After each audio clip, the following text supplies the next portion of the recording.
السلام علیکم ورحمۃ اللہ وبرکاتہ۔ شیخ معاویہ رضی اللہ تعالیٰ عنہ کی حکومت کو کوئی شخص ناجائز کہتا ہے اور خود کو اہل حدیث سمجھتا ہے اور کہتا ہے، اور ڈنکے کی چوٹ پر وہ کہتا ہے کہ میں اہل حدیث ہوں، لیکن میں معاویہ رضی اللہ تعالیٰ عنہ کی حکومت کو ناجائز سمجھتا ہوں۔ ایسے شخص کے بارے میں کیا حکم ہے شیخ؟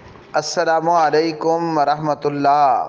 میرے پیارے بھائی، غالباً دانش بھائی ہیں آپ نے پوچھا کوئی کہتا ہے اور ڈنکے کی چوٹ پر کہتا ہے سیدنا حضرت معاویہ بن ابی سفیان رضی اللہ تعالی عنہما کی حکومت ناجائز تھی، وہ کہتا ہے کہ میں اہل حدیث بھی ہوں۔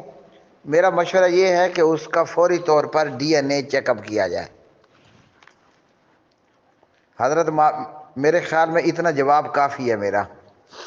جو بھی بندہ کہتا ہے نا امیر المومنین حضرت معاویہ رضی اللہ تعالی عنہما کی حکومت وہ ناجائز حکومت تھی، اس بندے کا فوری طور پر ڈی این اے کیا جائے، ہو نہ ہو لفڑا اس کے ڈی این اے میں ہے۔ اللہ کے بندو، حضرت امام حسن ابن علی ابن ابی طالب علیہ السلام،